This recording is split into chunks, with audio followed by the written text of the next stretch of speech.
ఆశ్చర్యకరమైన దేవుని ప్రశస్త నామాన మరలా ఈ ఉదయకాలమందు ప్రభు సన్నిధానములో మిమ్మల్ని కలవటానికి పెట్టిన దేవాది దేవుడైన నా యేసయ్యకు పరిశుద్ధాత్మకు మనందరి తరఫున శిరస్సు వంచి నమస్కరిస్తూ ఉన్నాను. దేవుడు మరల ఒక దినాన్ని మనకు ప్రసాదించాడు. క్రిందటి దినాన ఆదికాండము 4వ అధ్యాయం 24వ వచనం వరకు చెప్పుకున్నాం. ఈ రోజున 25, 26 వచనాల్లో ఉన్న విషయాలు తెలుసుకొనటానికి ప్రభు మనకు సహాయం చేయని. 25వ అధ్యాయం. ఆదాము మరలా తన భార్యను కూడినప్పుడు ఆమె కుమారుని కని కయ్యను చంపిన హేబేలునకు ప్రతిగా దేవుడు నాకు మరి ఒక సంతానమును నియమించనని అనుకుని అతనికి షేతు అను పేరు పెట్టెను.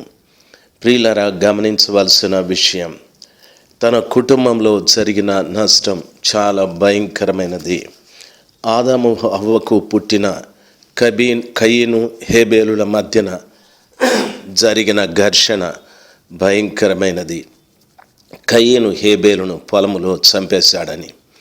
హేబేలు నిజంగా ఆత్మానుసారి, తన పని తాను చేసుకునేటటువంటి వాడు, మందను మేపేటటువంటి వాడు, దేవునికి అర్పణ ఇచ్చినటువంటి వాడు, తల్లిదండ్రులకు విధేయతగా జీవించిన వాడు.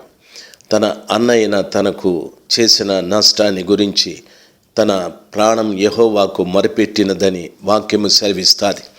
ఎంత చక్కటి ఆత్మీయుడు ఆయన చనిపోయిన తరువాత ఆదాము హవ్వలకు దేవుడు కనికరమును చూపెట్టి వారికి తిరిగి ఒక చక్కటి సంతానమును ప్రసాదించాడు. అప్పుడు హవ్వమ్మ తల్లి మాట్లాడుతూ అంటుంది, కయ్యను చంపిన హేబేలునకు ప్రతిగా దేవుడు నాకు మరి ఒక సంతానముని నియమించను అనుకొని అతనికి షేతు అనే పేరు పెట్టాది. షేతు అను మాటకు నియమింపబడిన వాడు అని అర్థం. అనగా హేబేలుకు ప్రతిగా ఆ కుటుంబంలో నియమింపబడిన వాడు. దైవచనాంగమా, ఈ మాట మీరు బాగా గమనించవలసిన విషయం. మీ కుటుంబంలో ఎందరో ఉన్నారు. తల్లి, తండ్రి, ఆ తరువాత పిల్లలు ఉన్నారు, అత్త, మామ, కోడలు. ఆ కుటుంబం ఎవరో ఒక్కరిని బట్టి పోషించబడుతూ ఉంటుంది. ఆ కుటుంబంలో ఎవరో ఒక్కరిని బట్టి కుటుంబం ఆత్మీయంగా నడిపించబడుతూ ఉంటుంది. ఆ కుటుంబంలో ఎవరో ఒక్కరిని బట్టి ఆర్జన, సంపాదన ఉంటుంది. ప్రియులరా, గమనించవలసిన విషయం, ఒకవేళ వారు తను ముగించిన తరువాత సంపాదకుడు మీ కుటుంబంలో కన్ను మూసిన తరువాత అతనికి ప్రతిగా నీవు నియమింపబడ్డావా? నీ కుటుంబంలో ఎంతో భక్తిగా అందరినీ నడిపిస్తున్నటువంటి ఒక వ్యక్తి కన్ను మూసిన తరువాత అతనికి ప్రతిగా నీవు నియమింపబడతావా? నీ కుటుంబంలో అందరినీ చక్కగా పోషించి క్రమశిక్షణలో పెంచుతున్న ఒక వ్యక్తి చనిపోయిన తరువాత అతనికి ప్రతిగా నీవు పడతావా? ఆలోచన చేయి. నీ కుటుంబంలో ఏ రీతిగా నీవు జీవించాలని, ఎవరికి ప్రతిగా నీవు ఉండాలని కోరుకుంటున్నావో ఆలోచించాలి. కొన్ని కుటుంబాలలో త్రాగుబోతు కొడుకు త్రాగుబోతుగా, లంచగొండి కొడుకు లంచగొండిగా, ఈ రీతిగా వడ్డీలకిచ్చువాడు వడ్డీలకిచ్చే కుమారుడు ఈ రీతిగా ఉంటుంది. ఆ రీతిగా ఉండకూడదు. దైవ జనాంగమా, దేవుని వాక్యం స్పష్టంగా సెలవిస్తుంది. అక్కడ హవ్వ చెప్తున్న మాట, కయ్యను చంపిన హేబేలుకు ప్రతిగా దేవుడు నాకొక్కరిని దయచేశాడు. అతని గూర్చి మాట్లాడుతూ అతడు షేతు నియమింపబడినవాడు. ఇంకా నాకు హేబేలు లేడు అనే చింత లేదు, నా కొడుకు చనిపోయాడు అనే భారము కూడా లేదు. అతనికి ప్రతిగా షేతు అనే కుమారుడు పుట్టాడని ధైర్యంగా మాట్లాడుతూ ఉంది. ఈ రోజున చాలామంది తల్లిదండ్రులు వారి పిల్లల్ని చూసినప్పుడు నాకు ప్రతిగా వీళ్ళు ఉంటారా? నేను చేసినట్టుగా వీరు చేయగలరా? నేను భక్తిగా ఉన్నట్టు వీరు ఉండగలరా? నేను కుటుంబాన్ని సక్రమంగా పోషించినట్టు వీరు పోషించగలరా?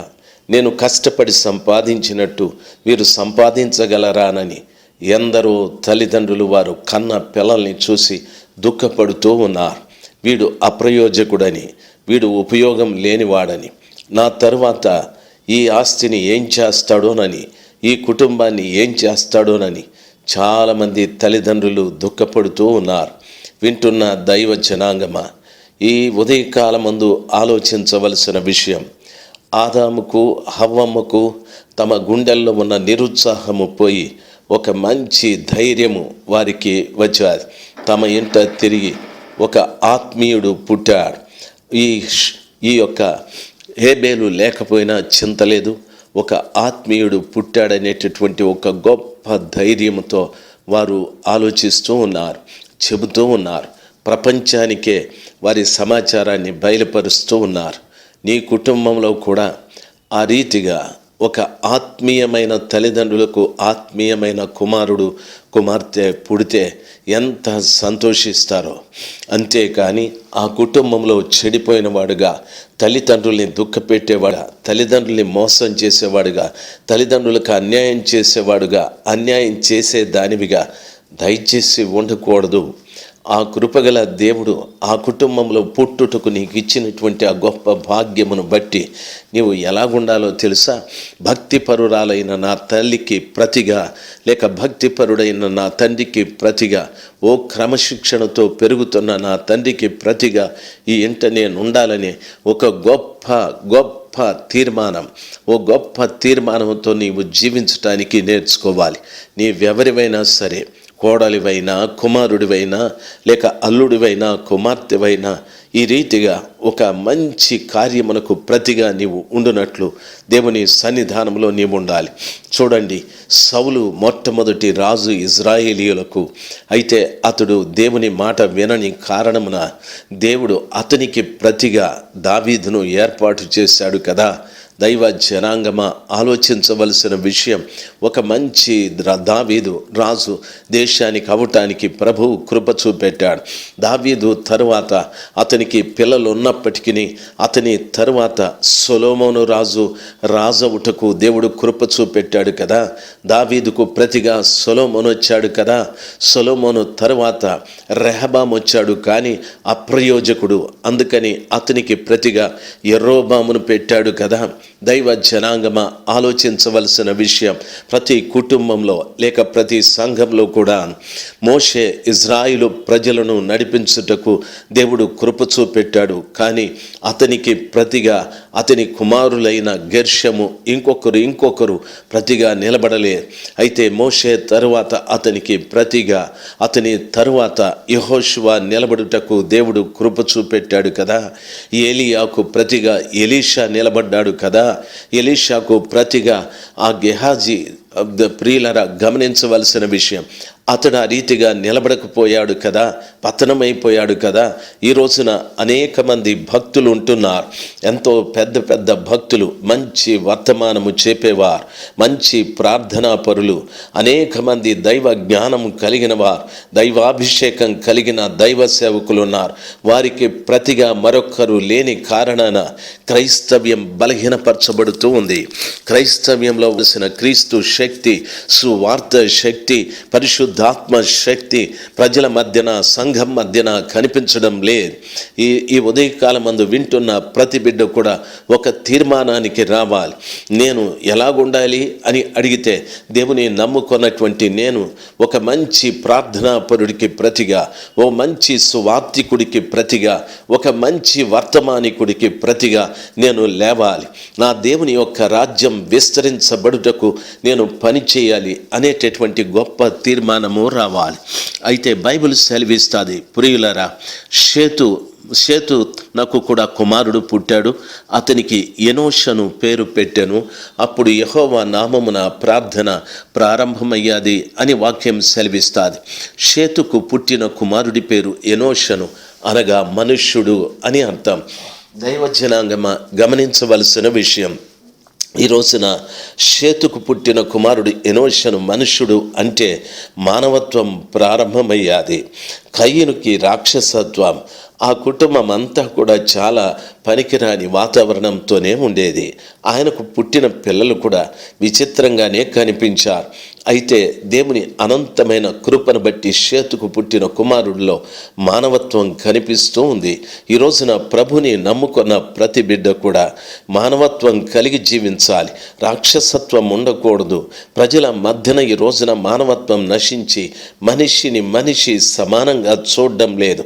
కులమని, జాతని, మతమని, వాడు తక్కువ కులం, వీడెక్కువ కులమని మాట్లాడుకుంటూ ఉన్నారు. వీడు నిరుద్యోగి, వాడు ఉద్యోగి అని, వీనికి డబ్బు ఉంది, వాడికి డబ్బు లేదని రకరకాల వ్యత్యాసాల మధ్యన ప్రజలు జీవిస్తూ ఉన్నారు. ప్రియ దైవ జనాంగమా, గమనించవలసిన విషయం ఆ రీతిగా కాదు. మానవత్వం అంటే ఏమిటి? రెండవది వాక్యం సెలవిస్తారు. ఎనోషను అనేటటువంటి ఆయన కాలంలో యెహోవా నామమున ప్రార్థన ప్రారంభమయ్యాదని. మానవత్వం అంటే దాని అర్థం దేవునికి ప్రార్థన చేయడం. దేవునికి ప్రార్థన చేయడం అంటే దాని అర్థం దేవునితో మాట్లాడే అనుభవం. ఆదాము పోగొట్టుకున్నాడు, హవ్వ పోగొట్టుకున్నది, కయ్యను పోయాడు, కయ్యను పోగొట్టుకున్నాడు, ఆయన సంతానం పోగొట్టుకున్నది. షేతు తరువాత ఎనోషను తిరిగి దేవునితో మాట్లాడడం ప్రారంభించాడు, దేవునితో సంబంధాన్ని కలిగి జీవిస్తున్నాడు. అదే మానవత్వం. ఈ రోజున ప్రపంచంలో ఉన్న ప్రతి క్రైస్తవుడు కూడా ఎవరెవరితోనో సంబంధాలు కుదుర్చుకుంటున్నాడు, కానీ వాని కొరకు ప్రాణం పెట్టిన యేసు క్రీస్తు ప్రభుల వారితో సంబంధాన్ని కలిగి ఉండటానికి ఇష్టపడడం లేదు. ఎవరెవరితోనో సంబంధాలు, ఎవరెవరితోనో మాట్లాడడం, ఎవరెవరితోనో ఐక్యత. ఈ రోజున నిజంగా మానవత్వం కలిగిన ప్రతి ఒక్క వ్యక్తి కూడా యెహోవా నామమున ప్రార్థన చేయగలడు. దాని అర్థం దేవునితో మాట్లాడే ఒక శ్రేష్టమైన అనుభవంలోకి రాగలడు. ప్రార్థన అంటే దాని అర్థం దేవునితో మాట్లాడడము అని అర్థం. ఆ యొక్క అనుభవం నీకుందా? బాగా గమనించవలసిన విషయం. ఆ అనుభవం నీ ఇంట్లో ప్రతి వారికి ఉండాలి, నీ సంఘంలో ఉండాలి. దేవునితో మాట్లాడే అనుభవం కలిగిన ప్రతి ఒక్క వ్యక్తి కూడా దేవుని వద్ద నుండి రోజు శక్తి పొందుకుంటూ లోకంలో ఉన్న సాతాను శక్తులను ఎదిరించి అనేక మందిని ప్రభు దగ్గరికి నడిపించే బలమైన సాధనాలుగా ఉంటాడు. ఆ కృప ఈ మాటలు వింటున్న ప్రతి వారికి దేవుడు దయచేయునుగాక. ఆమేన్.